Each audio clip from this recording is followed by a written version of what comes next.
Live from the NBC News radio broadcasting studios of KCAA, 1050 AM, 102.3 FM, and 106.5 FM, located in beautiful sunny downtown California. Thanks for tuning into the Water Zone. Good afternoon. I'm Rob Starr, along with Mr. Mike Barron, who's in the master control room working on some edits and be out here in a second. Also known around here as Mikey Pedia, who I always call, and together we're collectively known as the Water Boys. I hope everybody's having a great afternoon.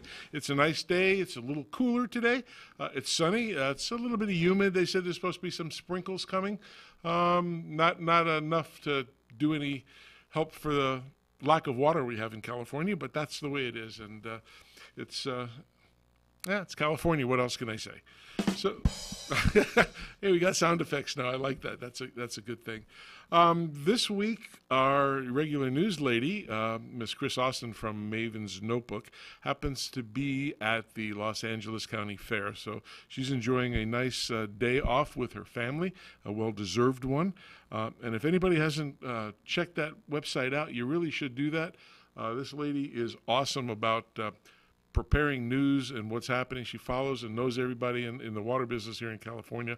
And Maven's Notebook is just an awesome site to go to. It has every bit of up-to-date news about what's happening in California, and it's a good thing. Mike and I use it a lot. If you want to go there and also contribute to a sponsorship for her, that'd be great. She didn't ask us to do that, but it helps her move forward with her projects, and that's a good thing to do. So Mike and I are going to do the news since he finishes up editing, but I can tell you a little bit what's happening. In California, water agencies are uniting in opposition to statewide water tax for every customer. If anybody hasn't heard, the Safe and Affordable Drinking Water Fee emerged as an 11th hour effort by Senator Bill Monning, a Democrat out of Carmel, to charge every water customer in the state an additional $5 a month. The money would then fund drinking water projects in disadvantaged communities. And Mike, what do you think about that? You know, I think you gotta turn your voice on there. I think once again it demonstrates the potential or real conflict that can occur when we talk about water. Yeah. Statewide, there's more than 115 water providers. They joined in the effort and voiced their opposition to the water tax and SB 623. And the Association of California Water Agencies, which is known as ACWA to us, also opposed the bill and mounted a statewide campaign to kill it. We think there may be more opposition to that from the state, and we'll hear from that shortly. But I don't know. When you got all the water agencies uniting against them, I don't know, but the state does what they want. Well, I think that they have. I'm going to take a little issue with that. When the water agencies complained about how water reduction goals were set during 2015, the State Water Resources Control Board came back and amended the targets, and they changed the way they were going to hold those water agencies accountable. As you remember, right. They really moved over to prove to us that you can sustain your deliveries for 3 years during a drought. But who, yes, there's Felicia Marcus and her organization, but if a state senator brings this up and does it, and they pass it, how does that affect? Well, there's so a senator the Senate might pass it. Then you think the Assembly will just rubber stamp it? Well, what happens if they do? Then what power does the State Water Resources Board have over what they pass as a law? That's what courts are for, and that's why, as you well know, that when you're a lawyer and you're involved with water law, you have job security for the rest of your life. Mucho dinero. Yes. Anyway, but that's just an interesting thing, and they're looking at adding $3 to $5 a month onto the water bills. Will all the money go to, if it did ever pass, would the money always go to that, or is it going to be diverted to just another tax? Well, we don't know, but no, we can't. You have to go back and say what. It's kind of like the in the securities industry, right? What has happened in the past is no indication of what will happen in the future. It's true. So why do we study history? You say history repeats itself. That's because we don't study it. It's a good way of thinking about it. So you got some other news there, I know? yeah. UCR study. Yep. We talked about that this morning on a phone conference. Yeah, that's right. And I think it was very interesting because it illustrates what I call the law of unintended consequences. Absolutely. You know, in economics, but also in physics, for every action there is an equal and opposite reaction. Exactly. Newton's third law. That's right. That's See, I did learn something in college. That's Wayne Newton's third law. Is that right? Was his first name? No. Was it Wayne? Sir Isaac Donknashane. That's Wayne Newton's. Anyway, and this has to do with the fact that in drought conditions, when we're all asked to reduce our water footprint and water consumption, that in fact we did. During 2015, the whole state of California, to the tune of about 24% water use reduction. And what that does is it reduces the amount of water that is discharged from residences, right, through the sewer. Right. And it's all your sinks, your showers, your toilets, everything. Now, I hadn't thought about this, but you still have the same amount of stuff that you're trying to dispose of that goes through the sewer system, but there's less water. Do you think people flush less during the drought, or they'll reduce their shower time first? Because you can't control how many times you flush, really. I mean, you can. Oh, you can. You can, but you wouldn't want to live there. Depends. Depends on your commitment to participating in the water conservation effort. And I can tell you that it took a little doing, but there's multiple uses of the toilet prior to a flush. I think a lot of people do that. It's kind of a multifunctional kind of thing. And for Breeze and Glade went up in sales. But what happens is, if you have less water but the same amount of what they call solutes, right? The amount of solids that are going through the system, the concentration goes up. Absolutely. And when that concentration goes up, all of the wastewater treatment plants were designed around some estimate as to what that concentration was going to be. And they go out of balance, and it's ridiculous. And so then you've got challenges with respect to the equipment that really no one anticipated. But again, the waste treatment facilities, you don't hear them whining. You don't hear them complaining. Well, at least I don't, and I don't see articles about that, but they have to have been challenged because of this. And I think we had a gentleman from a wastewater treatment plant that was a guest of ours who was talking about the fact that, yes, you have more clogging of sewers, there's more maintenance that's required. So bottom line was this research at UC Riverside was not intended to say you shouldn't save water during droughts. What they were saying is that here is a consequence that was not expected. How do we deal with that consequence? How do we manage with that? So I thought that was again, a step in the direction of research that provides additional information for decision makers to use as they navigate these waters. And from what I understand and what I've seen at one of those places, it's you're constantly monitoring the water and the condition of the water.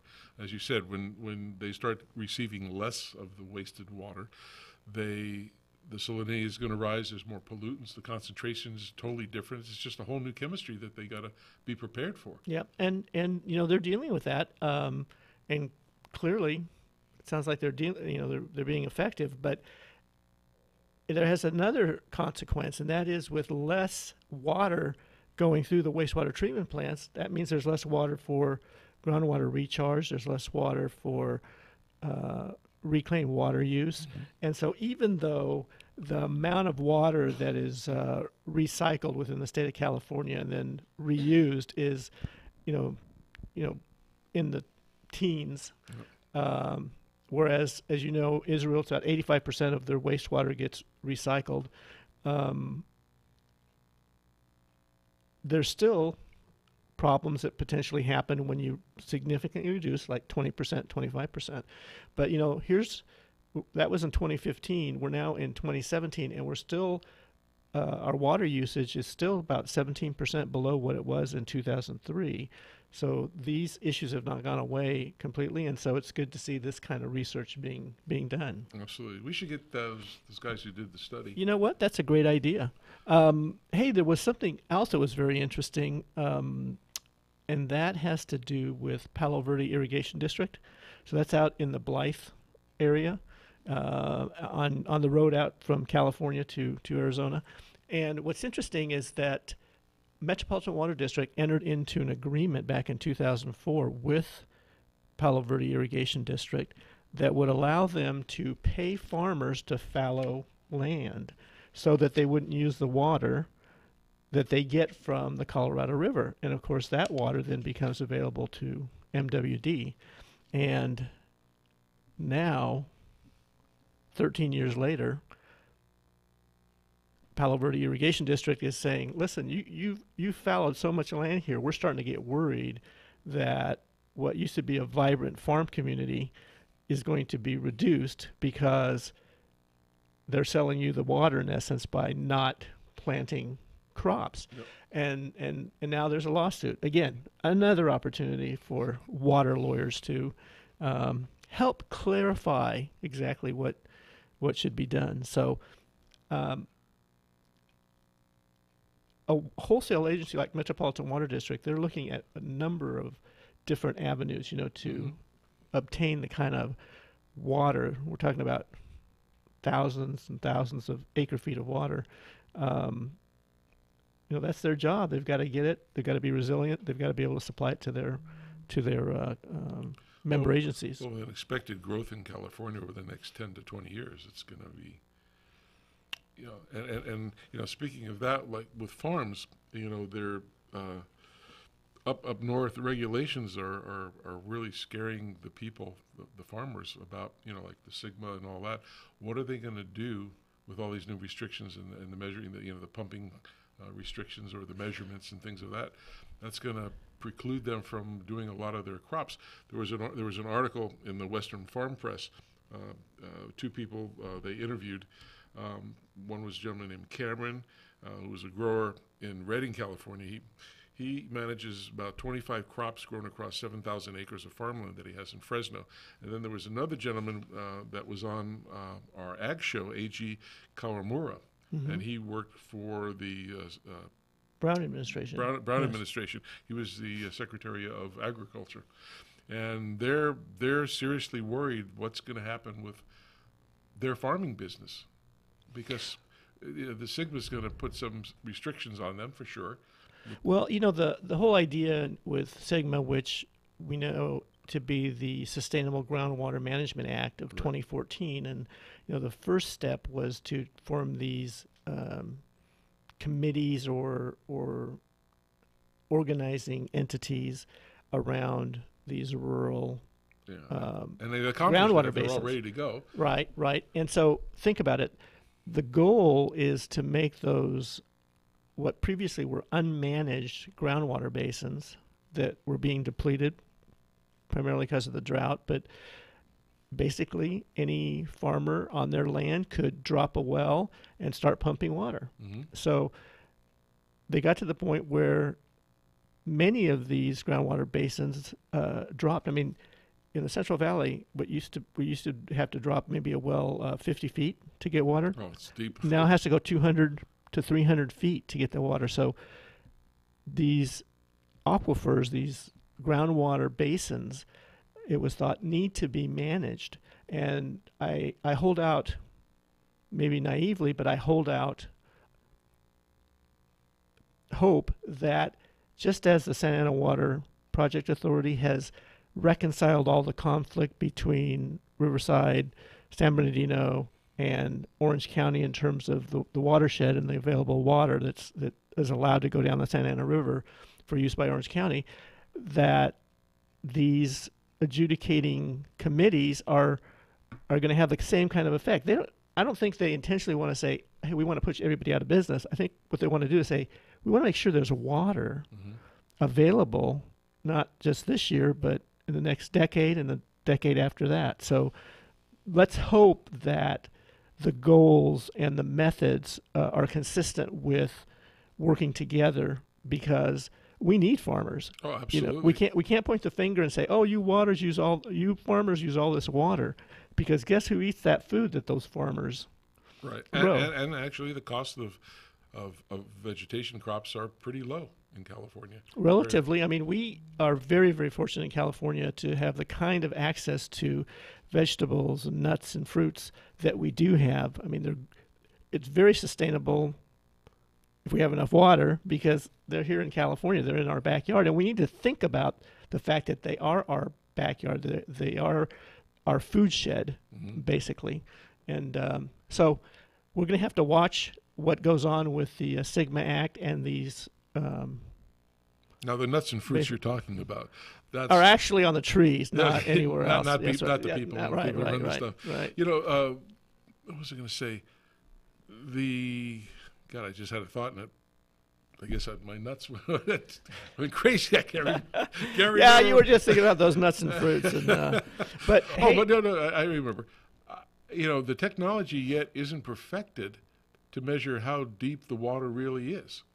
That's another issue I know the state's going through. Really, how can they accurately measure how much water is really there? When you know that you used to have to drop a well 30 to 50 feet, and now you have to drop it 200 to 300 feet. Yes, it's less, but you better start taking some precautions. Now could you go and maybe it does go another 200 feet, right? Yeah, don't know. But think about this: what they do know, that as you go deeper, the concentration of minerals and salts increases. Higher. That's correct. And second, the energy that it takes to extract that goes up. So really, that's a balance. We have to apply a balancing act to determine how we manage those groundwater basins to be sustainable. And it's going to be interesting to see what kind of consultants. I think cottage industry is going to develop that will come in and help prepare plans and programs to help these organizing groups manage the groundwater basins that they're responsible for. Because there you do have to measure it. You have to know, hey, we're below our level. We have to set a target level that says, when we go below this level, we have to start managing. Oh, in the conversation we had you and I had this morning, we talked about how can a farming business make the necessary technological changes and implementations of new products. It costs a lot of money to do that, and there's really not a lot of opportunities from USBR or the rebates or any of the stuff that they can get that kind of money to do that. Well, there's a program. I'm not as close to it today as I was several years ago. It's called EQIP, EQIP, but this was a way for farmers to finance through government support the investment that we're talking about. Now, it's not sufficient, but it has been used to replace flood irrigation with either drip irrigation or with, what are those things called that create those the pivot systems. Pivot systems. So there has been government funding to implement the new technologies, but not to the level that certainly could be. And we talked about before, Metropolitan Water District and member agencies probably spent close to $500 million in a turf removal program. And you got to think for a moment how much flood irrigation could have been converted to drip irrigation, even if you take 20% of that money. And we have to start thinking more broadly rather than in silos, and say, we've got to look at our watershed resources together. Well, it was reactive. It was a reactive knee-jerk to do that. And you're right. They need to really put a plan in place and think forward. What's really the root cause, and how can we solve it instead of just doing these knee-jerk things to everybody. And I think they did go back and they have analyzed and studied and checked out. What did we learn from this process? And certainly the issues around heat island effect, around runoff, increased runoff during rainy seasons, all those issues, and really how much was paid to save how much water. But bottom line is we need to continue to pursue alternatives, because as some of our guests in the past have said, the solution to our water issues in California and other parts of the country is that not just one initiative, not just one approach, but it's really everything. You got to do multiple things: conservation, technology, groundwater basin recharge, surface reservoir storage increase. And pricing, so that we use water resources appropriately. Correct. With all the talk about global warming and such, there's a new term, I don't know if you heard it, called atmospheric rivers. Oh, you bet. And that's something that I think the water agencies and the people in California should really start thinking about, because now they're saying the storms are coming more, and when they come, they're going to be more violent, meaning more rain, more precipitation, and then that's followed by long dry periods. So now you're going to get all this. Yeah, I have to chuckle because, so what was it, 2010 to 2016, or 2010 to 2015, with 2015 being the height of our drought, right? It was the driest 5-year period in the recent history in the state of California. And then, it was like, oh, we're looking at a new mega drought, right? Remember the talk about, it's going to be 100 years of drought. And 100-year flood. We can look at the rings in these 1,000-year-old trees, and we see indication of these 20-year, 50-year, 100-year droughts. So the talk was all about, this is the beginning of the forever drought. Then 2017 comes, and what do we have? We have rain records in Northern California. Now, what was it that we were expecting in 2016? Do you remember what we were talking about towards the end of 2015? What we were all hoping for in California was the Messiah. No. Yeah. Besides that, about related to water. We were looking for El Nino. Do you remember El Nino? Yes. So El Nino, I'd like to look up and see. That is the Messiah of water. Yeah, well, it's the Messiah of drought. Yeah. And so I guess the point I'm making here is there's this new term, atmospheric rivers. I started hearing it maybe 2 years ago, but it was kind of infrequently used. But we had a lot of atmospheric rivers in 2017. That was very intense discharge of water. It caused a lot of flooding in Northern California.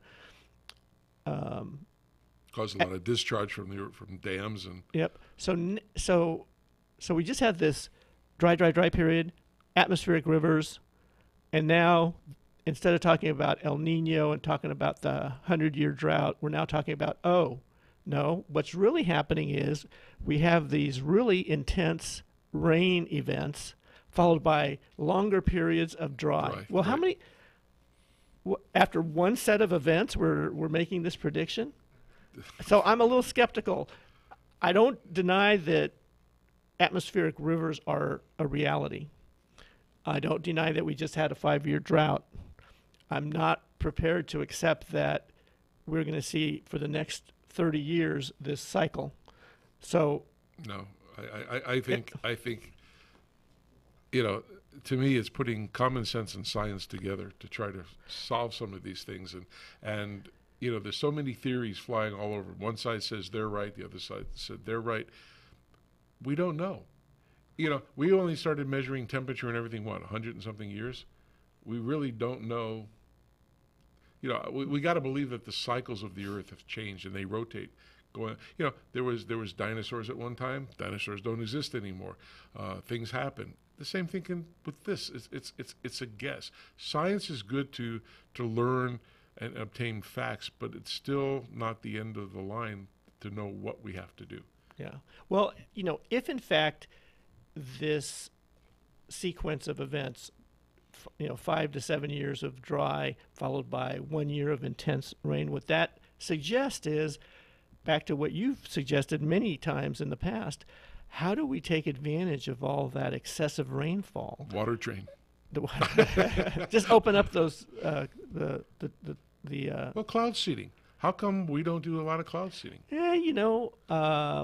Maybe that's something that isn't as developed, or maybe there's some resistance to how far do you want to mess around with Mother Nature? So that's back to modified genetics that we're changing the.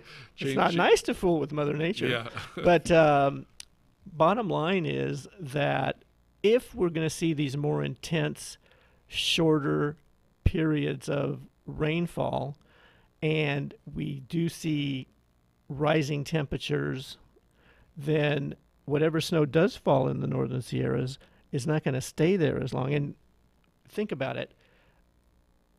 The Sierras, in an average snowfall year, basically acts as the massive reservoir for 1/3 of all of California's water supply. It stays in the frozen snow status all during the winter, Right. and then it starts melting in the late spring and early summer when we need the water and when it's no longer raining.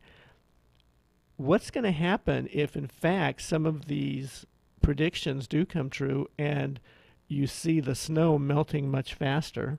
We already saw what excessive water going into Oroville, what damage it caused. Yep. You could create a scenario where there's going to be more of that because the snow is melting faster, sooner. We're not going to be able to retain more of that water in our own surface reservoirs unless we do build, more. But this wasn't the first rodeo for California on drought. We've had it over the last 50 years. I mean, there's times that we went through these things. I don't understand why people know that there's infrastructure problems. They know that 90%, I'm close to that number, of water when it rains here, where does it go in Southern California? Goes out to the ocean. We know there's a need for storage. We know the infrastructure is broken. We know the pipes are bad. I really want to see somebody do something with those things. They're not. Well, and they keep discharging, as we saw the last couple of months. When I kept joking about it, and I was serious though in my joking. I guess I could be happy and joking and serious at the same time, but we kept. How will we tell the difference? I got to keep neutral. Got to be neutral here. So that's why I say that. But I kept getting upset watching all this water go out to the bay because we can't fill up the dam anymore because there's a certain level we have to keep it at. So what do they do with the water? They just get rid of it. Why couldn't they collect it or divert it somewhere else? And I joke with the water train, but seriously, there's a method for picking that water up and moving it somewhere else. Why didn't we do that? I think that... Sorry for getting hyperventilating. No, but I think... So part of what you say is, I believe, on point. And I think the general concept of doing a better job of capturing rainfall that escapes to the ocean without negatively affecting the environment, and by that I mean the temperatures of rivers and the endangered species. So you're right on that point. However, I do think that you are seeing the larger urban metropolitan water districts looking at programs and looking at major investments. I think, there's the WIN Act, the Water Improvement Act. Yes. That was passed the last year of President Obama's tenure. I haven't heard much about where is that money because it was a multi-billion-dollar thing. PR companies. So they're doing the a lot of that money goes, unfortunately, to do what we have identified as voters that is important, and that is do the environmental impact study to pass the California Environmental Quality Department. And that takes forever. Yeah. So, but I think water agencies are doing the kind of thing that you're talking about in a variety of different ways. They are working on sustainability. They are working on resilience. I agree. At that level, yes, they are. I think where it's missing is from the state and from the federal. I haven't really met anybody bad from a water agency that we've dealt with. Right. I mean, they all seem very committed to providing that reliable quality water service to their constituents. They seem to know what good investments to be recommending. There's a lot of science and technology behind that. Yep. And so I don't want to paint too negative a picture about. I think they're making progress, because back in 1992, when the big drought ended and we had they didn't call them atmospheric rivers, but we had, I think they called it El Nino that year. Those crises of extended drought galvanizes attention and public interest in, hey, what are you going to do about a sustainable water supply? And so I think that 2 periods where we've made the most advancements was as a result of 92 I agree. and the result of this most recent time. But as you said, and I said, it came out of the water agencies people. Yeah, but when the federal government and the state fund water projects, one of our guests said they want half of that cost or some large percentage of that cost to be the local people, and let's get in the game. Yeah, exactly. And so I think that's good. And I know that there's a lot of not a lot, but several applications that have been made and submitted to the state of California. And I hope that within the next 6 months they'll say, okay, these are the projects that are approved, and we'll start to see. But these projects are huge, and they take years and years, if not decades. Billions of dollars. So. Yeah. Well, let's take a little break here and go to our commercial, and we'll be back. Sounds good. In 2 minutes. So stick around to the Water Zone.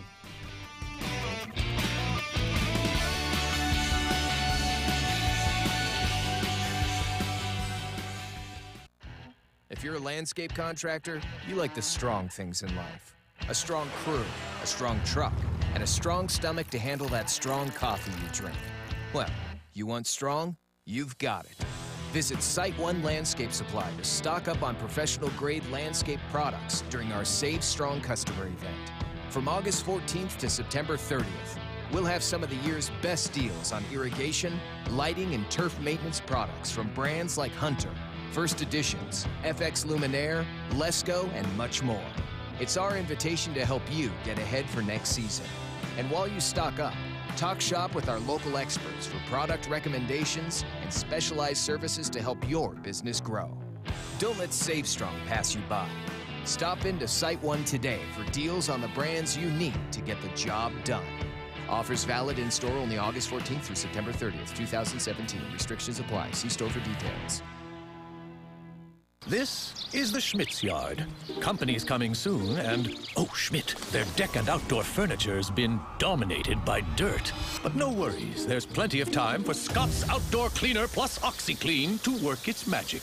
Its fast foaming action lifts dirt and wipes out stains from moss, mold, mildew, and algae. Guaranteed.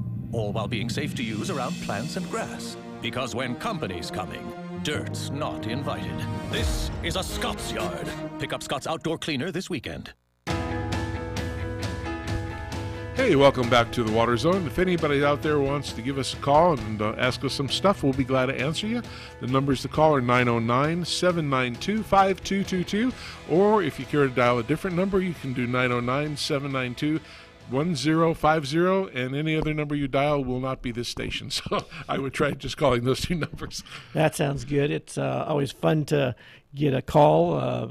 We oftentimes don't have a lot of time for calls. Absolutely. But tonight we do. And so if someone wants to make a comment about water issues, water bonds, or try to stump us, yeah, we would love to hear from you. Oh, you didn't bring the encyclopedia. It's the right here. It's called the Mikeypedia Encyclopedia of Irrigation Knowledge. There you go. There you go. Hey, I do have some good news, though. News that should make you optimistic about the future. And so in this article that we talked about earlier from UC Riverside, they actually looked at water consumption at the U.S. level. Mm-hmm. And when you look at water consumption at the U.S. level, 1980 is where that consumption peaked. Now, you think about how many people have been added to our population since 1980, and yet the total amount of water that's being consumed has gone down, which means the per capita consumption of water has decreased even at a greater rate. So, but don't forget, we had a lot of new technology to help drive that number too. Aside from, what would be interesting to see is what was the GDP, in 1980 versus what it is today. But I bet you it's at least tripled, and so you have this increase of economic activity, increase in number of people. And yet our average amount of water used per person is down, as is the total amount of water. Now, one of the reasons is one of the biggest users of water was, do you know? It's not ag and it's not urban. It's not washing your car in your driveway. That's right. Without a trigger nozzle. Right. I have a calibrated thumb. Yeah, there you go. No, but then, you can't leave your thumb on the hose while you go wash the car. So I have the kids go out and do it. You stick it up where? No, you just squirm it. That's right. Hey, but now that I've lost my train of thought, thank you very much. So we were talking about consumption of water. Well, I guess I'm just going to have to leave it because you just really stumped me there when I started thinking. So do I win a gift card? I stumped you. Yeah. Get the host, but I was just saying the economy has grown tremendously. Population has increased. Production output has soared. The technologies that we have available to us today are, beyond. Did you even envision what we have today in terms of handheld smartphones back in 1980? No. I mean, it's just amazing. I remember when they came out with a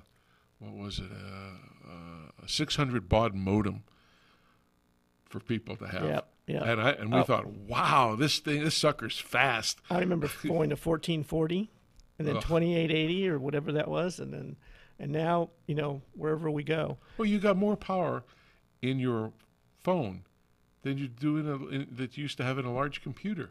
When Absolutely. You remember the Commodore 64s and the TRS-80, yeah, or the Osborne compact computer, which was a suitcase that weighed like 40 pounds. It's a portable computer. Hey, you got to lug the sucker.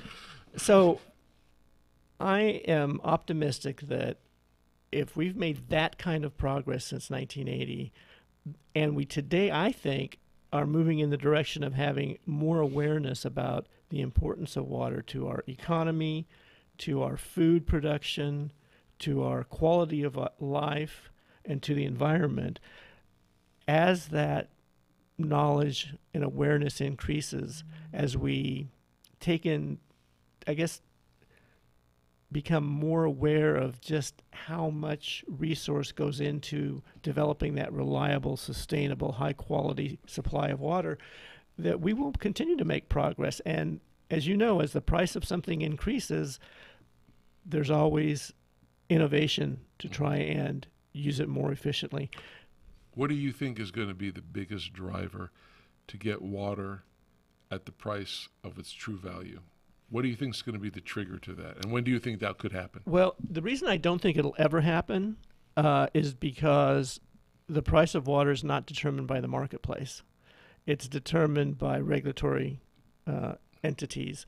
And you have the water agencies that have to abide by what those regulations are. So I think that... You don't think they'll ever change? Well, what do you say? Never say never. I think we have to solve the issue that water is such an essential component of our livelihood, in terms of we all need water to drink, that there's a sense that we're entitled to have that as a right.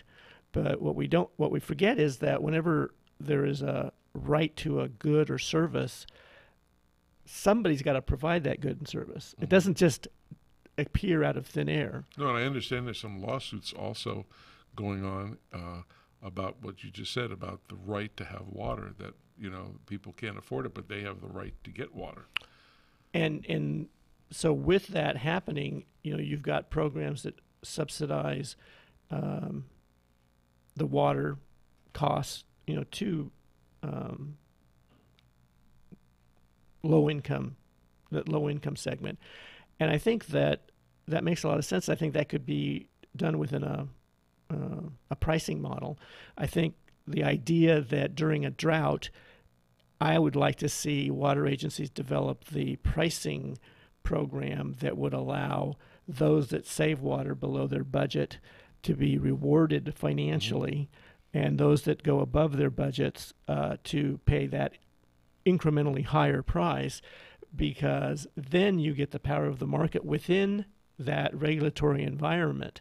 So there are people that will value the money more than that extra 100 gallons, and vice versa. Well, do you remember we were talking to people from Beverly Hills, and I use this as a good reference because a lot of movie stars, a lot of big producers, a lot of wealthy people. I'll just say it that way. They can be from any walk of life. Didn't you used to live in Beverly Hills? No. No. Oh, okay. Not quite.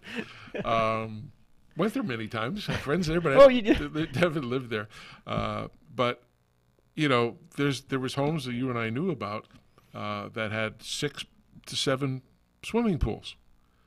And I know the mayor at the time, Mayor Gold, at the time, there's a new mayor since. Now that is a great name for the mayor of Beverly Hills. Yes. I won't even go back into his religion background because it had to do with money.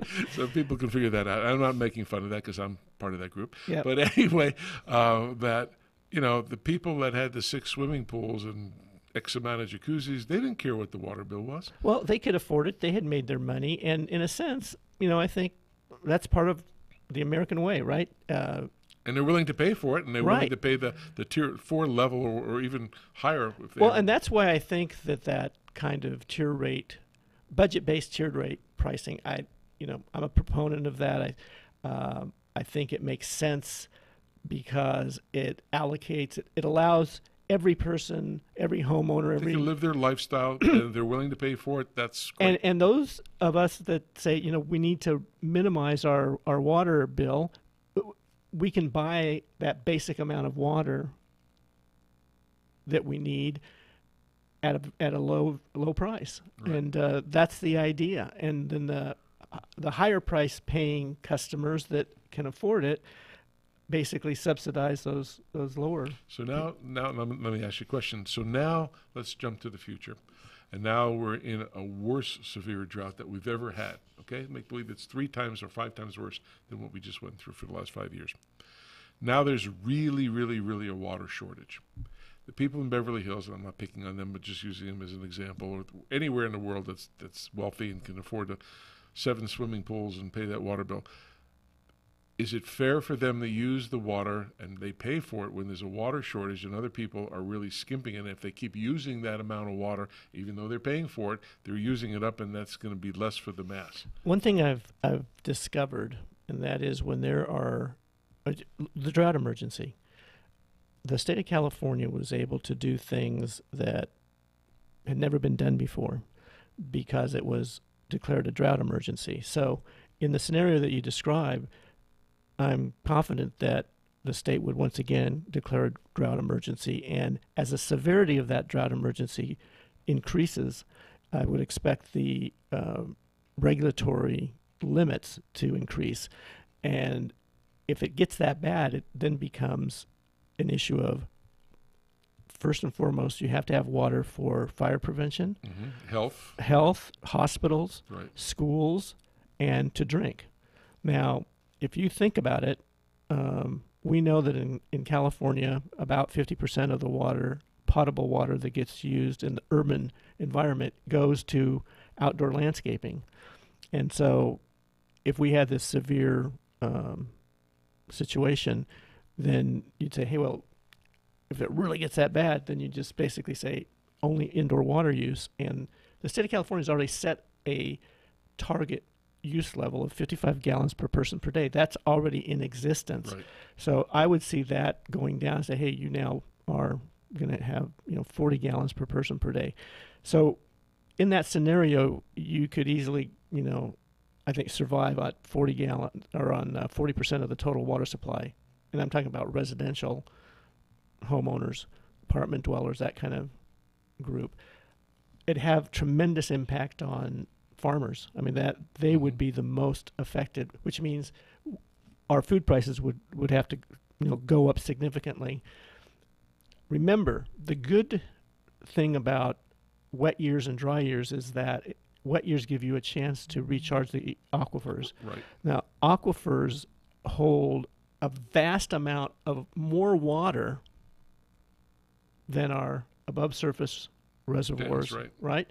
And so they're designed, they're not designed, they're naturally have the ability to get us through, 3 or 4 years That's a of good drought. question. Who designed that Who system? Yeah. The one and only. So it all depends on what your what your philosophy of life is. But bottom line is aquifers. That's why it's so important that this new focus on how do we Gotta keep 'em healthy. accelerate the recharge of groundwater basins. Right. And that's why if we can accomplish that, then we can get through a 5, 6, 7 year drought.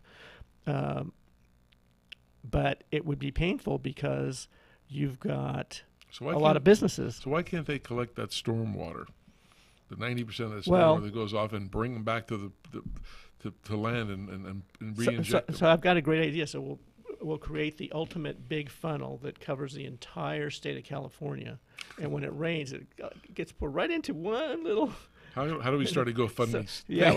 GoFundMe. Yeah, but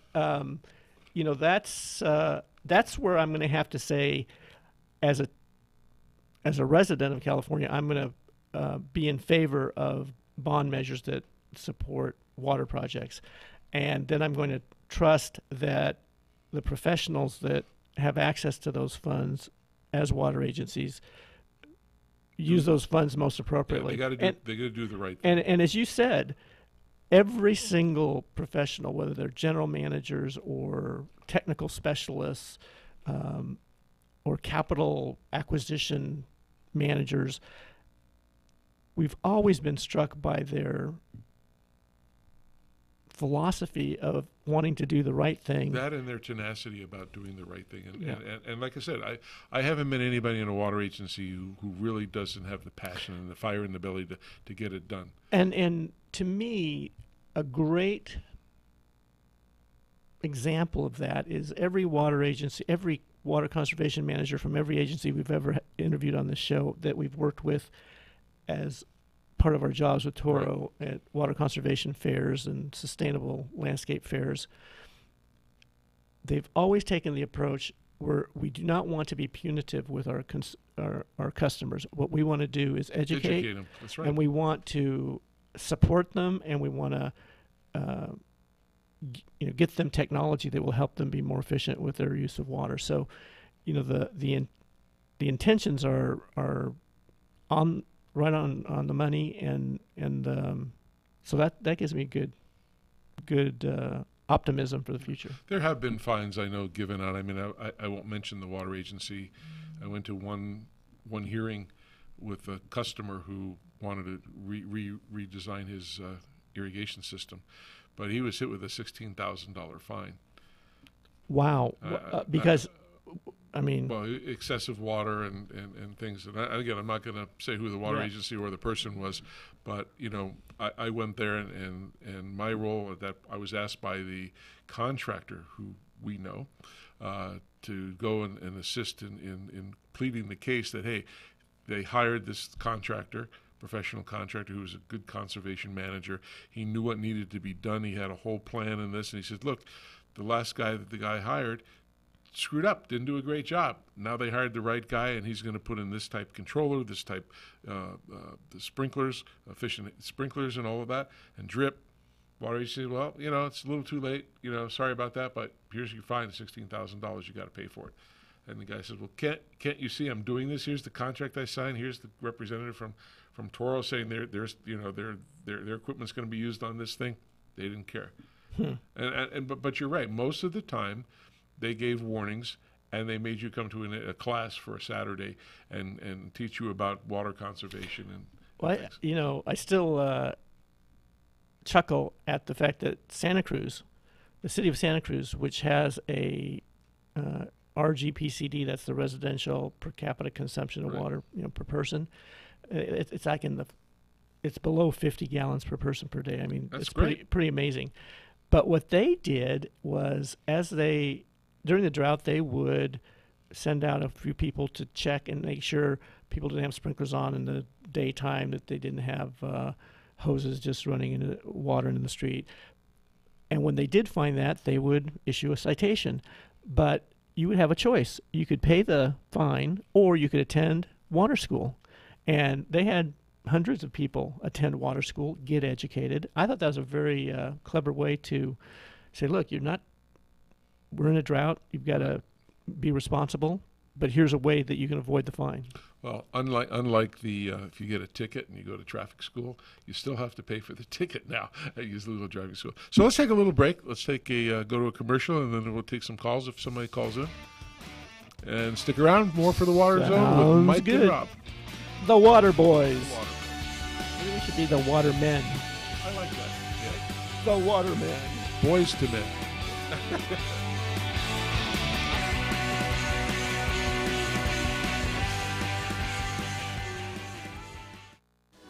Do you hear it? Springtime! And folks across the country are excited to get their yards ready so they can get outside and get back again. And with Scott's and Miracle-Gro in your shed, it's easy. Whether you plan to grow spectacular plants and bountiful flowers, or enjoy a thick, healthy lawn all season long, now's the time to get outside and fill... Oh, wait. Do you hear that? The sound of great things to come. It's time to fill your shed with Scott's and Miracle-Gro. Hi, welcome back to the Water Zone with Mike and Rob, and we're debating whether we're going to be Da Water Boys or Da Water Men. We have to figure that out. Men to boys. I mean, boys to men. Right. Yeah. Is that a group? I don't know. I'm not into music. You're the music man. Yes, it is. It's not my favorite music for them, but they're good guys, I guess. So I was reading that the U.S. and Mexico are set to sign a landmark Colorado water sharing deal.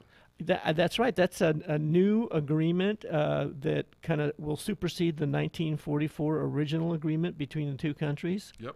It's supposed to happen on September 26th. And the new accord titled Minute Number 323 to the 1944 Mexico Water Treaty outlines a series of measures that build on the country's current 5-year agreement, which expires the end of this year, as you were correct.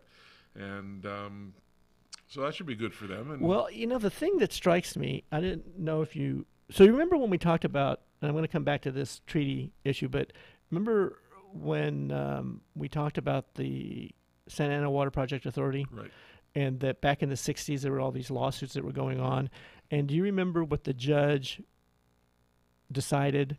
He said, we're going to set up the Santa Ana Water Project Authority, and every complainant, every participant in these lawsuits are going to supply a technical member to be part of SAPA to resolve these issues in a way that addresses everybody's needs. Yeah, you talk amongst yourself, solve the problem, come back. And then come back. Okay. Now, that model out of conflict came what now is a very amazing, successful entity.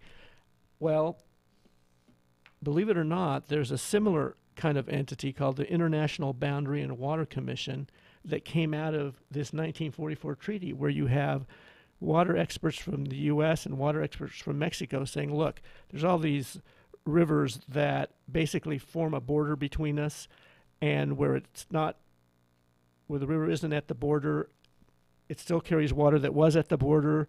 There's groundwater, by the way. The 1944 treaty didn't address groundwater, and I read that the population in the border towns has quadrupled, maybe since 1944. And so now groundwater issues are relevant because as these border towns grew, they started drilling. Exactly. So this International Boundary and Water Commission hopefully will continue to do for this new treaty what SAPA has done in Southern California for the Santa Ana Water Authority. Yep. And they're also looking at building, I think we talked about it on a show previously, that their San Diego County Water is looking to do another desal plant down there with Mexico. Oh, really? Yeah. Well, that'll be done by IDE Technologies, the same one that did the one in Carlsbad. So that should be pretty interesting in how that works. And so that'll be the second project for IDE. So That's pretty amazing. Well, we got 1 minute or less to go. Well, the only thing I will add is Salton Sea. The state legislature approved $200 million to be used to help the Salton Sea. They're getting squeezed. No more Colorado River water and less runoff from ag irrigation. Well, just to let you know, there is a plan, true story, for the water train. They submitted a plan to bring water in by the water train. Choo, choo, choo. So it'll be interesting. Anyway, everybody have a great week. I know Mike and I had a great time today. I did. Learned a lot. Hopefully we shared some of information with you, and we hope that you'll join us again next Thursday. And remember, the most important thing you do, think blue.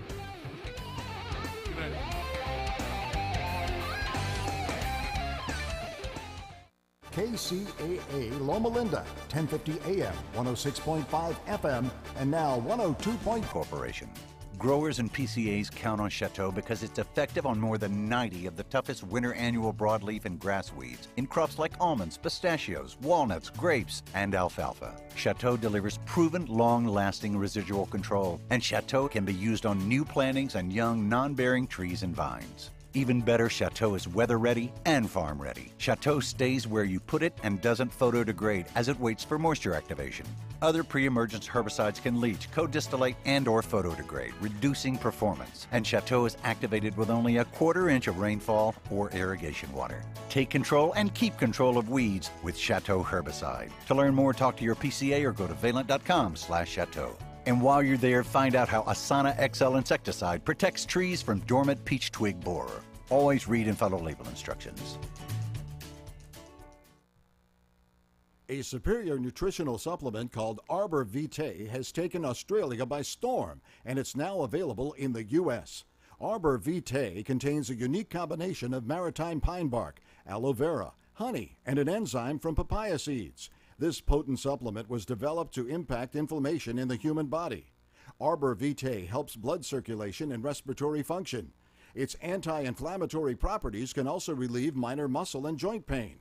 To order, log on to arborvitaeus.com or phone 1-800-570-0433 and enter code KCAA at checkout to receive a 10% discount. Arbor Vitae is Mother Nature's helping hand. Order this unique supplement now. Call 1-800-570-0433 and mention that you heard it on KCAA to get a 10% discount. Look around your office. Is it time to change things up, start a new home office, or reorganize your professional office space? Visit Office Furniture Outlet in Corona and you'll feel great. With a huge inventory of both new and pre-owned office furniture, you can buy, sell, or even trade to get the job done. Office Furniture Outlet in Corona will get you looking and feeling good, and that simply means success and great business results. From executive office collections to home office options, you can find exactly what you need at an affordable price. Office Furniture Outlet. They have desk selections that range from modern and contemporary to traditional and elegant. With a large selection of sizes, finishes, and styles, you can design an office just the way you need it. An office you can be proud of. The Office Furniture Outlet in Corona is just south of the 91 freeway in McKinley at 284 DuPont Street, or visit ofousa.com. That's ofousa.com for the Office Furniture Outlet in Corona today. Hi, I'm Dr. Bob Marshall, PhD, host of Healthline. Our pollen defluor is on special. Key help if you're waking up at night to urinate. Natural support for the bladder, prostate, urinary, immune, and menopausal health. Buy 2 bottles, get the third one free. Call 800-370-3447. And you can visit us online at qnlabs.com. KCAA. Jump off that exhausting hamster wheel and into balanced living with Dr. Marissa. Promise you joy in the mystery. Dr. Marissa, also known as the Asian Oprah. Her mission, to be a beneficial presence on the planet. Her purpose, to be your personal advocate to live, laugh, love, learn. Her life motto, don't die wondering. Take back your life with Dr. Marissa Pay. And Welcome. You are tuned into my weekly talk radio show called Take My Advice. I'm not using it. Get balanced with Dr. Marissa every Tuesday at naturally high noon here in Hollywood, California, Sunset Gower Studios with Universal Broadcasting Network Radio TV, and then every Thursday at 7, Saturday at 1 on my syndicated CNBC NBC News channel KCAA on AM 1050, FM 102.3, FM 106.5, and syndicated everywhere that iHeartRadio covers. So there's just no shortage of ways that I'm splattering you with hope and happiness, because this is a show where there's no scandal, no gossip, and no K-words, no Kardashian talk at all, because I want you to focus on your own reality show and how you can be happy 88% of the time. And I'm so glad that you've joined me. I'm going to start with a little very, very happy birthday. Today is the last day my older daughter, is a teenager. So tomorrow it's her birthday. So happy birthday, dear Chloe May Carpenter, best big girl in the whole wide world. Happy birthday to you. I love you so much. I love you dearly. I used to say that all the time when they were kids. Anyways, now that I've completely embarrassed her, she's in Ithaca, New York, Cornell's second year, and she's trying to decide whether just to be a PhD or an MD PhD. So, yes, didn't fall far from this tree. I also would like to give a peace in, peace out shout out to little Marnie, who I met having sushi with my buds, Kirby and Barbara, and also a shout out to Janet from Seal Beach, who was kind enough to compliment my monthly column in The Sun. And I also want to give a special commendation to my choir boss, Ricky BB. We did a phenomenal benefit concert on Sunday for the hurricane victims all over the world, not just in America, Florida, Houston, also the fires in Montana, as well as those impacted in the Caribbean and in Cuba. So we're just going to take a breath right now, and we're going to release healing and hope and comfort to anyone impacted by those natural disasters.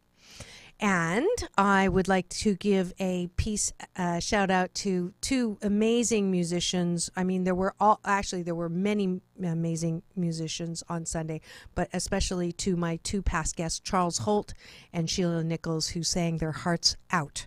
And we're actually a donation center now. So this week, if you have donations for hurricane victims, agapelive.com. Excellent customer service shout outs to Mike at the Edible Arrangements, who hopefully Chloe is not listening. She's going to be surprised with a basket of happy birthday fruit tomorrow. And xie xie, and that's Mandarin for thank you. I did not say a bad word. Xie xie to my listeners and viewers. I am now 99,276 views on YouTube, all organic, didn't pay for anything.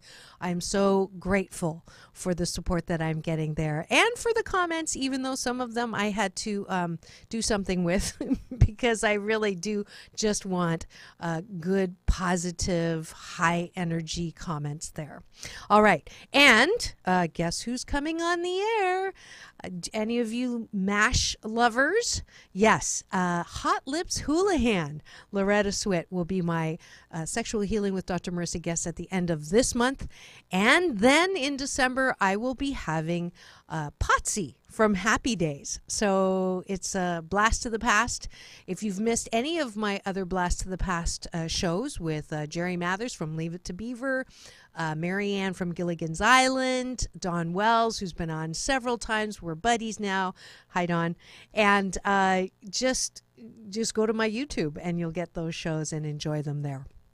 And it is the second week of the month. It is my call-in series where I get to be Dr. Marissa, the kinder, gentler Dr. Laura. And I would like to acknowledge Jarvis Essex, who has been with me, and we've had 3 fantastic years on the air together, and he's doing other things now, so I'm bringing on some new folks. I've got Chris on the boards. His first show with me. Whoop, whoop, whoop, whoop. And then my new co-producer, Kirby Williamson. So you'll see our shots on there. It is time for me to expand, and people have been telling that the whole time. So I'm looking forward to this new chapter in the book of Dr. Marissa.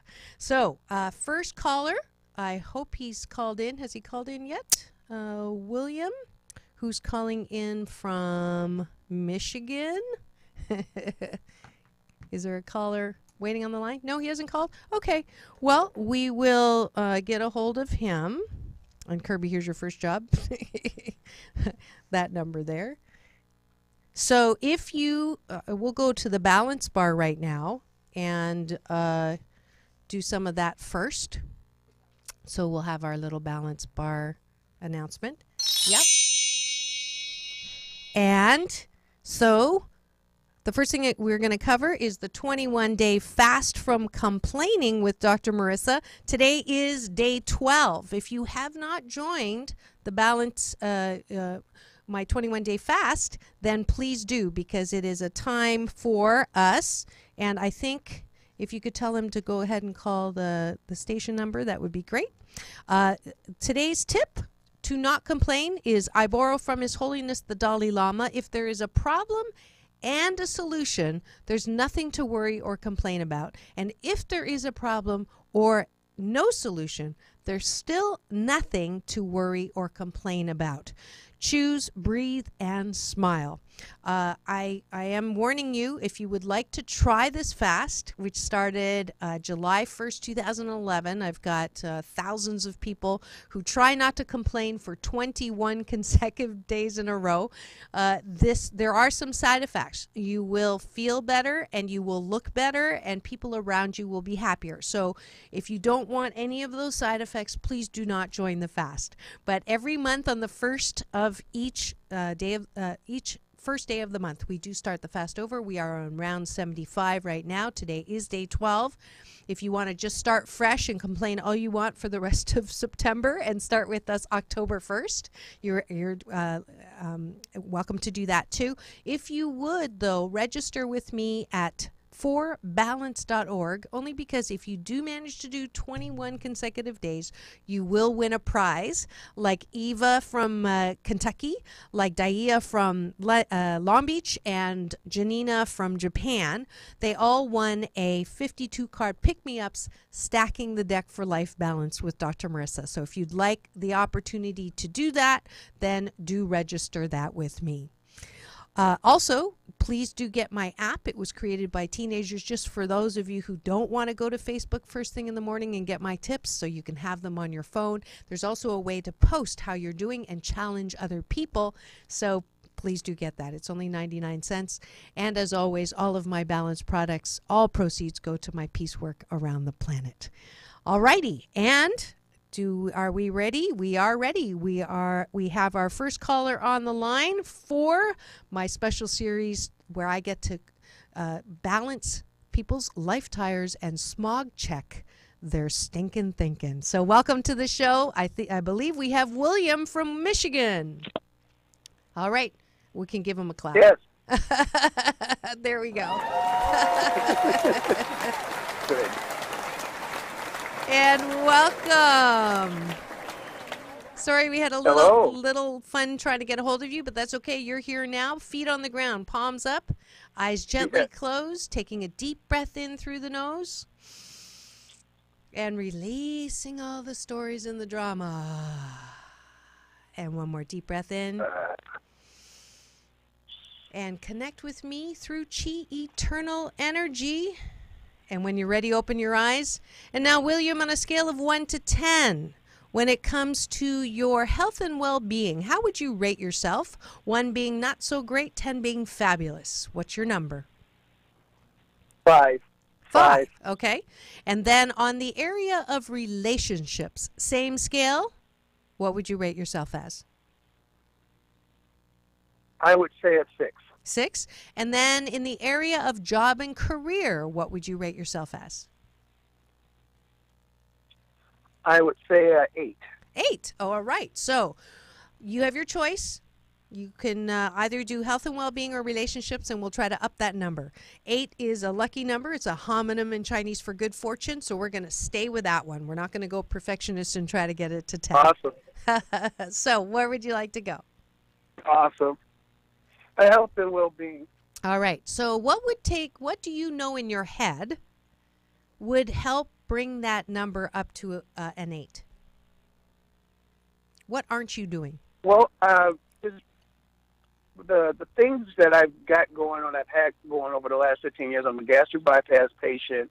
I lost over 300 pounds. I was 544 pounds. I gained 80, all due to stress, because I'm still a stress eater. That never changed. All right. So I'm basically trying to get back my sea legs, but just getting that focus back in my life. I miss that part of me. Okay. All right. So the first thing I'd like you to do is you are not a stress eater. That's not your title. That's not that's not who you are. Okay? You are someone who has a habit of eating when you're under stress. Got it? Okay. That's a good way to look at it. Big difference. Big difference. And words are power. And habits can be changed. All right? Takes 21 days to break a bad habit, 21 days to create a good new habit. So this is not a big deal. We're just going to create a new habit. So instead of eating when you're stressed, I want you to have sex when you're stressed. I'm just kidding. So, I mean, that could be a new habit, right? This is a great show, man. I'm already happy about that. Yeah, I called it the right time. Right. I mean, why not? Why not? Right? I mean, God, it would be boring if I told you to go take a walk. I mean, you could just go take a walk. How about this? When you're stressed, if making whoopee is not practical, you don't throw down your workmates. If it's not practical, then we can do other things. Okay? So what are some things that you like to do that you never have time to do? Well, as I gave you my email description, I'm going through a lot of life changes right now. I'm actually ready to relocate from Michigan to Las Vegas. Yep. And my work situation is changing. My relationships are changing as well. So I'm kind of in no man's land right now as far as all of that. Yep. I'm just trying to find. When you said getting balance, that's exactly what I was calling you for. It's like, please just help me find a balance in entering this new phase of my life, and trying to figure those things out on the fly has been my albatross. So purposes. No albatross. Everything is an opportunity to create. You are in full-on creation mode. You are full-on going to do anything. Like, everything is possible now. Things are limitless. That doesn't sound like albatross to me. It's your choice. You can see it as a weight, a burden. What am I going to do? How am I going to do it? Where am I going to land? How am I going to manage? Okay, all of those questions are not soothing questions. So every morning when you get up, I want you to say, I can't wait to see what great things are going to present themselves today. So I want you to write that on a little piece of Post-it and post it the first thing you do when you wake up. Because every time you sleep, and this is something I learned from Esther Hicks, every time you sleep, you reset. Every time you meditate, you reset. So you can start your day over at any time. If you start feeling panicked, if you're starting to feel overwhelmed, go take a nap. Go take a walk. Now, I do that. I've done that. So Good. That has helped. And when you're talking about Esther Hicks, I love the Hicks family, and I love what they're talking. I read a lot of those kind of books. Good. And I'm feeling that kind of way now because all of this stuff is a big open page to me right now. It is. I'm really letting go of a whole lot of stuff here in Michigan. Good. And I am trying to embrace all of that as change, but it's like the change is scary and it's just big, but I'm doing it. I'm walking through it, and things are lining up. Good. I was just wowed by it all. Good. Now, so when you're telling me to do that, I can relate. Good. And if you've just tuned in and you're wondering who I'm talking to on the phone, it is call-in second week of the month. I was going to say Tuesday, but I'm also on Thursday and Saturday, so it's the second week of the month call-ins. And I have William on the line calling from Michigan. He's about to move to Vegas, and I'm giving him some balance tools so that he's not overwhelmed and he's not stress eating. So the first thing I'd like you to do is really get in touch with the voices that are making you crazy. So you've got some voices in your head that are saying, you're never going to be able to do this. Why are you doing this? Why are you making changes when nothing was really that broken? Why are you trying to do this? You're not going to succeed. You're going to fail. You're going to fall flat on your face. You're going to come back with your tail between your legs. You're ruining things that you had that were going good. So do you have that voice? Yes. Okay. Oh, my God. Wow, yes. I just love my job. I just love I don't know you're good. You're good. You're good. I just pulled the plug on an 8-year business that I had. I literally just pulled the life support from it. No, you didn't. People are pissed at me. No, you didn't. No, you didn't. You had 8 beautiful years in the chapter of your life of a business that was wonderful, served a lot of people, generated some money energy, and you had a great time. That's all. You have not changed. The business has not. I personally did. Okay. So you know what? That's the voice that you are going to strengthen. Everything that I just said comes from balanced, centered William. Okay, all of the freak out voices are coming from 2 people. One is your critic. Okay, everybody has a critic, that voice that tells you woulda, shoulda, coulda. So who was very critical of you when you were growing up? What's their name? Jerry? Was there a Jerry? No, Jerry. No, there wasn't a Jerry. Okay. My stepfather was critical, but I never really paid attention to him. I always kind of moved in my own lane. Okay. But it was mostly my own self-talk, because that's the thing that I had to really overcome. Yes. And you just nailed me a couple of times in just how I talk. Yes. But we can't if call anything, I that battle voice. with that more than anybody. Okay. Well, but it started somewhere. So we're just going to use his name. Okay. Just so it's a quick identification of the critic. So his name was. AB. AB? Okay. So AB, thank you very much. I've heard this before. I really have heard it, and it's not the truth. And I know you're trying to protect me. I know you're trying to make me better, but it's not helping. Have a seat. You got to be tired. Take a vacation. Come sit here on the passenger seat. I'm driving. So what's balance-centered William is driving your life car from this moment on. Today, September 12th, 2017, okay? AB has moved into the passenger seat. Got it? Right. So balance-centered William is saying things like, I had 8 beautiful years here. I can't wait to see what's going to happen in the next chapter. Don't know how long the chapter is.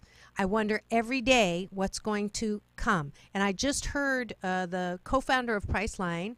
I was at I forgot to say peace in and peace out to all the people that I met at the City Summit Business Acceleration Conference last week. It was fabulous, put on by Ryan Long, past guest, fabulous friend, who invited me to cover the event. And one of the speakers was Jeff Hoffman, who's co-founder of Priceline. And you know how the idea of Priceline.com came? In bits and pieces that made absolutely no sense. And so this is your exciting adventure every day you're going to have bits and pieces that are going to come together that you have no freaking clue how it's going to come together, but it will come together, and you get to play. Your life is now your playground. I call my life a joyride. I have stops all the time, and man, are they fun stops, okay? So if you can get your frame in your head, in your balance-centered William, to want to dive and drive and play and fly, then it's going to be exciting. If you let AB get in there and constantly hammer you with the doubt and the fear and the lack and the limitation, you might as well stay. That's your choice. Choice is our biggest, most valuable life tool. To choose what you want to think, to choose what you want to say, and to choose what you want to believe. That's up to you. So I have another thing for you to replace your stress eating with. You stress, you feel it coming on. You have a picture of what do they call those? What are those donuts? The Krispy Kreme donut. You have a Big Mac. Okay, that's your thing. Okay, so you're starting to think about it. It sounds like it's a good idea. I want you to take a breath. Okay, and then let McDonald's go. And then the first thing you do is look around. Can you have sex with anyone? No, that's not going to happen. Okay, next thing you do, turn on an Abraham Hicks thing, or go to your computer and start putting in Las Vegas in the search term. You're going to look for DJ in the search term. You're going to look for fun DJ in Vegas. You're going to take that energy that the AB wants to use to sabotage yourself. Now, there's another person who's trying to sabotage yourself. Everyone has them. They're called the brat. Everybody has an internal brat. My internal brat's name is Agnes. And Agnes is the one who says, no, I don't feel like it. So the critic will say, you really should. You should be looking for a better place to say. You should be looking for the. You're never going to get it done. And then the brat, and then so balance-centered William will say, no, thank you very much. We really need to do this, and this is something we can do right now, and we have time, and it's going to be fun. And then the brat will say, you're not the boss of me. I don't feel like doing that right now. I would much rather have my Big Mac, so screw you and let me eat it. So that's your brat, okay?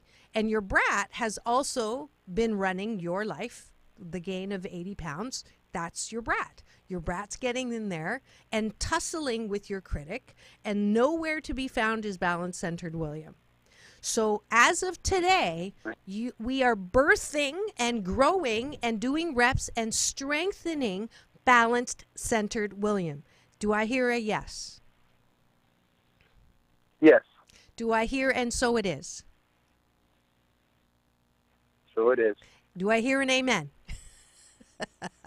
Do I hear a woman? Okay. So this is who you are. I mean, you know this stuff. You know more than you think you do. You know the common sense stuff. You know the logic stuff. You know what to do, but you're not doing because you don't love yourself enough to take a hold of who you are at the core of who you are. Who you are at the core of who you are is a magnificent being who's balanced and centered and who knows how to act on his own behalf. You know who that is. Now, he's been kind of buried for a little while, and today he is rising again. One way or the other, he's rising again. One way or the other, I appreciate it. All right. So well, I call it my term. The term I've been using, doctor, is scared sighted. Scared sighted. Scared sighted. Very good. I'm more afraid not to take the opportunity than I am of it. Yeah. So you're sight scared. Because you're not scared sighted. You're excited first. It presented itself in such a way I was like, wow. Yeah. Yeah, and here's the thing, darling. It's a practice. It doesn't come like that. There's no lever here. There's not a switch. I am switching you on, but you have to work out your internal muscles to keep that on and not go down the habit trail. Ooh, I like that. The habit trail instead of the rabbit trail. Right. Okay. So I really don't need anybody to pat me on the back, do I? So what I'd like you to do is really work those muscles. That's your work. Your work is to just act on your own behalf, strengthen your balance center self, and the rest will follow. So every day you're allowed, 12% screw ups. As long as you do this 88% of the time every day, you're going to be fine. There's nothing to worry about. There's nothing to be afraid of. There's nothing to be. Okay, have you? You're not 12. Okay, I'm not going to ask how old you are, but you're not 12, and I don't think you've been like so underground. Right? You've always known how to take care of yourself, right? Nothing's changing. The only thing that's changing is that you're not going to have so much freaking snow. I mean, that's the only thing that's changes. People are people all over. People love music all over. You are creative. You will be creative all over. I mean, if nothing else, it's like you're doing a Shirley MacLaine, except you're in the same body. You're just going to enjoy. I've never said that before. Right. So you're just going to enjoy yourself in another place. And you're not doomed to Vegas. You're going to have a lot more people visit you. I can tell you right now. You're going to have friends come and visit you. Right. You can always get on a plane and go back if you want. So there's nothing to be afraid of. And this is the kind of talk, if you just take everything that I've said, and that's your balance-centered William. I'm channeling your balance-centered William. Got it? You are. I appreciate it. I really look forward to really being on that side of the world with you guys. And I would love to come visit for you guys out. Absolutely. With Dr. Beckwith and all that. I would love to. Yes, and would love to see you at Agape, and you can always do the live streaming until then. But here's the thing: take a breath. I know you. I know who you are. You are a creative, fun-loving, compassionate, big-hearted, formerly big-bodied, kind, creative, did I say creative? Musical, lyrical, courageous, funny. That's who you are. I know you. All of the other stuff is, do you have tendencies once in a while to stress eat? Yes. Do you have tendency once in a while to blow things off? Yes. Do you have tendency once in a while to take the easy way out? Yes. But that's not who you are. That's not the core of who you are. Those are some bad habits that you've picked up along the way to deal with whatever you had to deal with when you were younger. But there's no water anymore. You can let the raft go. You built that raft to protect you. There's no water anymore, darling. You are, it's all smooth sailing from here. Yes? God bless you. Thank you. Aw, good. Yes, I could. Okay, good. To breathe into the tears. Tears are good. Tears, I love when people cry because that means I touched their heart. I got to see their heart. And you do need to, there's another character, we didn't have time to get into her or him, and that's the sad one. That's the one who I'm doing a lot of work right now to get in touch with. That's the one that wasn't allowed to cry. That's the one that wasn't allowed to say I'm hurt. That's the one that was not allowed to say I'm sad. And so you're going to heal that part of you as you are strengthening your balance-centered self. Okay, so tears are the disinfectant that keep your heart soft, and you have a soft heart, and you're not a stress eater. You're developing new habits. You're gonna have a lot of sex, and you're gonna have a lot of Esther Hicks tapes because you're gonna do that instead. That's just the way it's gonna be. The bypass was just a helpful tool. You're not that person. Okay. You're the person that I just listed. I want you to re-listen to this over and over again because I know that you don't believe it fully, but do you believe that I believe it? Yes. Yes. So just hang on to my belief until you can believe it yourself. Yes? Yes. Aw, you're beautiful. Yeah, I appreciate you. Thank you so much. I appreciate you too, darling. All right. Thank you so much. That was William from Michigan, formerly from Michigan, and he's going to be now in Las Vegas. Oh. That almost blew me out of my speaker. But I'm so grateful. I just love this. If you would like some free balance advice that I don't use, please do contact my new co-producer, Kirby Williamson, and you can get him through my website and sign up so that you don't have to wait in line for our next call-in, which will be in October, possibly in November, but we'll put you on that list. Because when we come back from break, we are having a special little report. I've been invited to go to Soldiers Field, and I can't wait to tell you why and how you can support it as well. I'll be back in 2 and 2 after we hear from the sponsors that make this show possible. Remember, it's all about balance. Peace in and peace out. Okay, jazz lovers, it's time to celebrate life with a Catalina Island weekend getaway with jazz greats like Rick Braun, Richard Elliott, Manhattan Transfer, Take 6, Gerald Albright, and Norman Brown. Don't miss the 31st Jazz Tracks Festival at the beautiful Avalon Casino on Catalina Island 2 weekends, October 12th and 19th. Tickets are selling out fast, so go to jazztracks.com. That's jazztracks with an X.com today.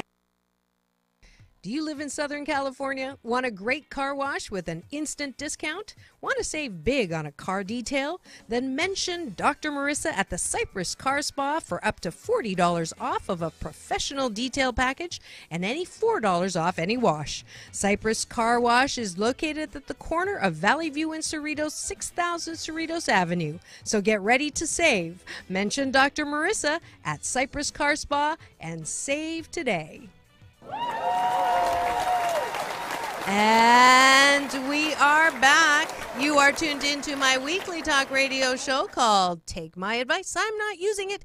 Get balanced with Dr. Marissa every Tuesday at naturally high noon on Universal Broadcasting Network in Hollywood, California, and on Thursday and Saturday on my CNBC, NBC News Radio syndicated channel, KCAA, AM 1050, FM 102.3, FM 106.5, and now everywhere on iHeartRadio. And you just heard William, who did a call-in from Michigan. Beautiful. If you missed it, you can get it again on Thursday or go to my YouTube channel after that.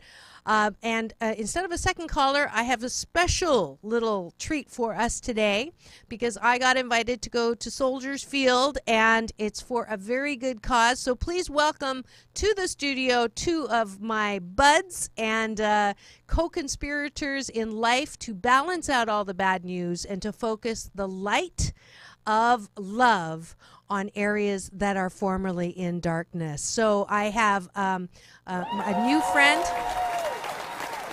Yeah, they get their applause ahead of time. Not because they deserve it, Dave, right? This is my wordplay friend.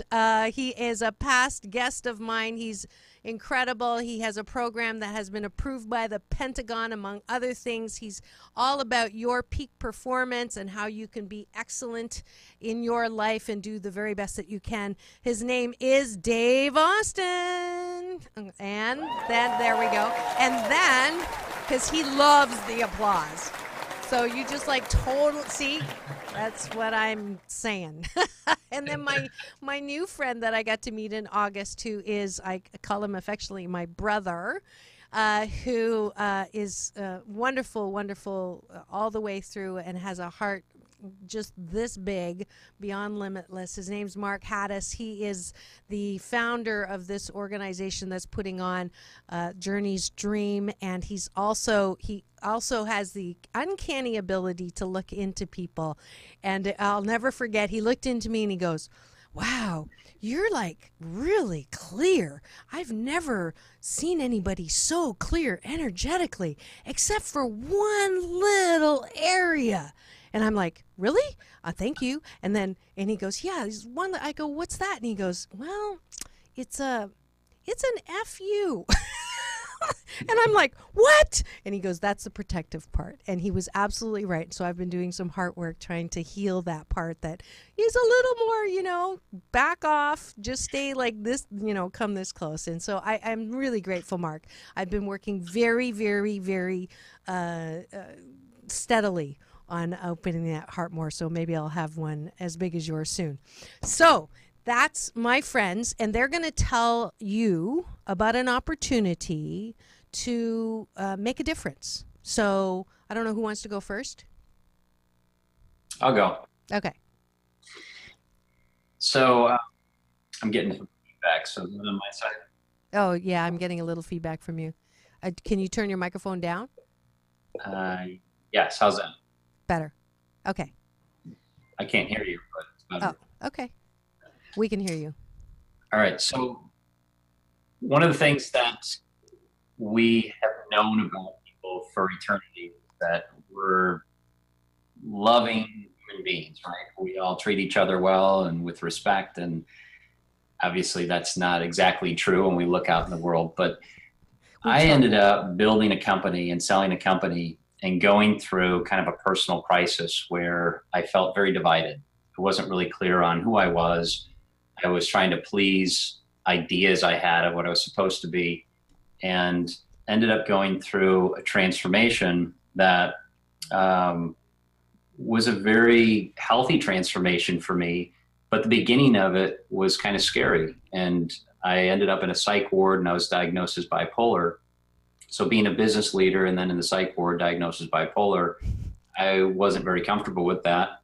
And as I got comfortable with it, I realized that the worldview was that I was kind of broken and there was no way to get well and I'd be on medications the rest of my life. And it just didn't resonate as being true for me. So I am a very faithful, spiritual person. And I prayed for guidance, if there was a way to heal it, that way would appear, and it did.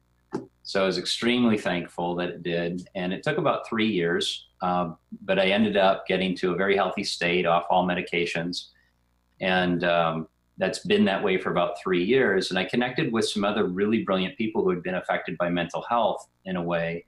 And they had lost their son, Journey, who had been diagnosed as schizophrenic, and he walked off a 6-story building. And we collaborated and decided, let's build an organization where people can find resources of hope, where we could aggregate solutions that exist around the planet, and they could find those practitioners or those programs or whatever is good for them, but create a trusted resource for our society today and co-create it with many, many, many people. So that was the launch of Journey's Dream. And we're doing a big event on November 4th at Soldier Field, as you mentioned, with some really cool people I'll let Dave talk about, because he's had a big hand in pulling that together, to kind of come together as a community and celebrate a new belief system that all people can fully recover from a mental health challenge. That's beautiful. That's beautiful. And I'm so glad it was true for you. And it is true for many, many people. I think it's way too easy to diagnose and then to get on that hamster wheel of medication that has side effects that are worse than the actual symptoms. So I tread lightly when I talk about this stuff. I'm not saying that medication doesn't have its use, but I think that if what you're talking about and looking at things holistically and bringing all the resources, the hope together is an absolutely necessary thing, and that's why I'm fully on board and wanted to have you.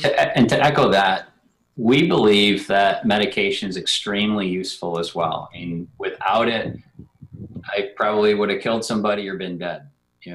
So it helped stabilize me. It helped get me into a healthier state of being in order to then find the solutions. But it doesn't heal, and we know that. The medication, though, does help, bridge the gap as someone goes through whatever their healing transformation is. Right. Great. Yeah, I think it's important for people to know that there's all kinds of different modalities. And that's what we're becoming is that what Mark and Rex and Mitzi and Brea have formed is a place that there you can see all the things that are available to you. Because the truth is, if you lose hope, what do you really have? And so, our tagline is hope is here. Come here and find the hope and meet you right where you are, because different things are perfect for different people. And we want to have it all there for you. So why did we choose Soldiers Field, where the Chicago Bears play in Chicago? I mean, one of the most historic NFL stadiums. Why did we choose that particular place? Why, Dave? Well, because it's Soldiers Field. And we're bringing together soldiers of hope. And that's who we all need to stand up. That's how we are going to make a difference in this world. We don't need weapons to do this. We need our hearts. We need our souls. We need commitment on all levels. And we can have an impact on this. 1 out of 4 people are affected by mental illness. Did you know that? I mean, it's dramatic. 1 out of 4. Think of how many... Yeah, I've heard 1 out of 4 are taking either antipsychotics or anti-anxiety or antipsychotics. So think about that. And if we can have an impact on that, and there's an epidemic as far as suicides right now, especially in our youth. We have to hit this straight up. And there are answers. Just people don't know where to turn. And so we're bringing together anybody who wants to be a soldier of hope and take this on, because it takes an army. It takes all of us collectively saying, yes, we're going to have impact. So we chose Soldiers Field because it's the perfect place to, I believe, and we believe, to host the very first event to bring up awareness. And then, we have Frank Shankowitz, who friend of yours too, who started the Make-A-Wish Foundation. He's coming in because he is so committed to this, and he's had some issues when he was a highway patrolman that I didn't even know before, that he's going to share with us, because he had to be, brought out to the bloodiest scenes. And he had what many of our military guys have, that post-traumatic syndrome. Right. And so he had to go through that. And then David Stanley, who's brother of Elvis Presley, he was the one that found Elvis, there, died. And there's a lot of things that the media just doesn't know about the mental issues that were going on there. And Dave will come and share that. There's going to be some insights that are going to blow people away. But at the end of the day, it's not about the problem. It's always about the solution. And we're not going to stay in the problem. We're going to go to higher elevation. We're going to be in the solution. And there are solutions. Mark is an absolutely perfect example of a way to go through this. Right. And he now is helping so many others go through it. But there's all kinds of different things that we can do. And so we want to make that available for everyone, so they know there's always hope. Great. Now, what different levels of involvement are we looking at? So we've got people that are invited to actually attend. I mean, obviously there's a lot of room, and we can expect to hear some great speakers. And there's going to be, people who have solutions that will be there with some samples. Is that what I'm guessing, or that all like tables of hope? And then we are looking for ground level sponsors, right? It's people who would like to support this work and come in as gold or platinum. Go ahead and explain all that. Yeah, so thank you. We have, and we're still refining the exact points of the program, but yes, there's an opportunity for sponsors, to put their brand in front of this community. And we're talking about hundreds of people that they can reach and support this organization, and also, bring, people from their company, their organization, whatever it is that they're sponsoring from. And there's a variety of things. If people are interested, they can certainly, reach out and contact us through journeysdream.org, or directly, individually, however you'd like to communicate that. Yes. But journeysdream.org is the website. So I think I put it up there on their lower third, and I think I might have a snapshot. It's that turquoise purple. I did a shot of that. But they can go there and see the kinds of involvement, right? The level of support. Yeah, so we have a sponsorship package we can share with anybody who's interested. We're looking for volunteers, people who they're passionate about this, but they may not have the funds to get out there and they want to participate. So we're looking for that. And then people can attend. And, this is a big part of this, is to create awareness. Let's create a coalition and awareness of the mission. Right. And as we start to create that coalition, we'll branch off and continue with additional fundraising activities. So we're raising some funds here, but that's going to be just part of the event. It's going to be a stellar, amazing, not only just a networking event, because there's going to be brilliant, awesome human beings there, but truly educational about some of the core advances that have been happening in this arena. Mm-hmm. And we're going to share an amazing video up on the Jumbotron. You know, you're going to do it, go big, I guess. You know, right. In Chicago, the Soldiers Field did a whole revamping of their stadium. And it's going to be an amazing event. I think we're all going to be able to lift each other up. I mean, and what I talked about earlier, go to that higher ground where all the solutions lie. Right. And it's you know, the sponsors, you know, to do something like this, to have this kind of world effect, you do need people to step up. But it's going to take, as I said earlier, an army, all of us uniting, all of us having that passion together, so that we will and know that we'll make a dent in the suicide rates and in those that are struggling, that maybe feel like they've lost hope. You know, right now, they're going to find it here. This is just the kickoff to it all. Yeah. Yeah, it's not a life sentence. 2 of my most important years of my life I actually spent at Hillview Mental Health Center when I was getting my degree, and I got to start as a psych aide and work up to program management level. And I had 18 chronically mentally ill patients, and I wrote music, a song for them. And if there's a piano out there, I think I'm gonna jump on it. But it was 2 of the most important years of my life, because I learned the fragility between health and, you know, mental health and ill health. And it was just amazing. If you haven't seen, there's a movie called Awakenings that I tell all people to go see, because it really helps you have compassion and identification for people who feel trapped in that. And I'm so grateful that the motto here is there's hope, and that it is on a field of hope, because it really, we're in this together. All 7.3 billion of us are in this together, and no one, I mean, that's what life is to discover, you know, of what service we can be. So I'm grateful for your ideas. I'm grateful for your experience and how you have turned, you know, Mark, you're a perfect example of people who have gone through hardship, you know, from, you know, millionaire tech to ending up in a psych ward, and then not hiding that experience, but using that experience now to turn that light back on an entire community that could use a little more hope. So for that, I'd like to give you Dr. Marissa's Beneficial Presence on the Planet Award. That's for you, Mark. Sorry, Dave, not today. Hey, you know what? I'm clapping with that whole group. I'm right with you, Marissa. It is amazing what Mark is doing, and how, I mean, think about how to be that vulnerable, that humility, going, as you say, a multimillionaire successful businessman, to say, hey, it doesn't matter how much money you make, doesn't matter where you are in life, these things happen. Right. Right. And there are solutions. So Absolutely. I'm clapping with the group right there. All right. Thank you, Dave. Thank you, Mark. We are out of time.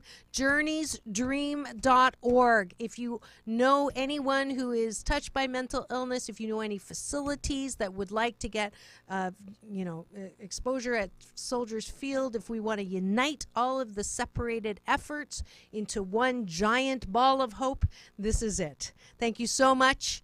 And JourneysDream.org. All right. Thank you. And we are at the end of the show. I have a couple more balance bar things where I invite you to come and balance with me. This Thursday, join me. I will be covering the Success International Conference put on by business guru and friend Bill Walsh at the LA Convention Center, and it is inspiration2020, I believe, .com, and you can get details on how to attend. It is a free event. Let me repeat, it is a free business expo, so please do join me on Thursday at the LA Convention Center. I will be there for the VIP breakfast and doing more interviews of some great speakers and people who have been successful in business. On Friday, join me in Costa Mesa Hotel when I MC the AWE, Asian Women Entrepreneurs Annual Luncheon.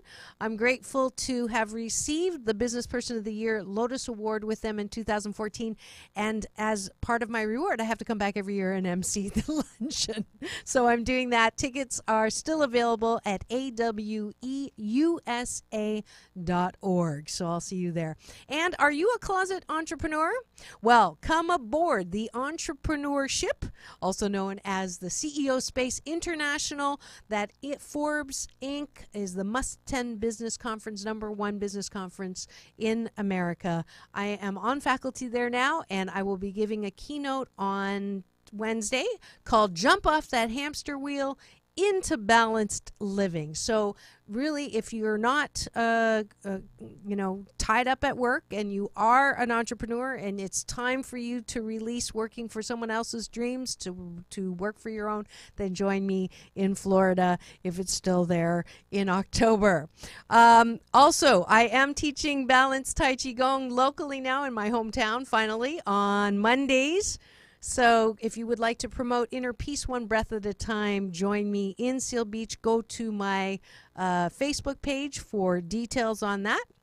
Next week, we continue to highlight health with a show about concussions and how we can reduce the risk of concussions in sports with Oz Schaefer. He'll be here in studio. So you, for those of you who have kids in sports, for those of you who are concerned, we really don't even know. There's a large correlation between concussions and some of the symptoms that people think are mentally ill related, but they're actually the concussion impact. So Oz will be here next week to talk about that. And that is it for today's show. I am desperately just making sure that I gave you the right address for my Thursday. Please do just come to my website and you'll see. But it is, oh, yeah, I was right, inspiration2020.com. So I'll see you this Thursday. And remember to tune in every week for Take My Advice. I'm not using it. Get Balanced with Dr. Marissa Pay. That's P for positive, EI. And remember, it's all about balance. Peace in and peace out.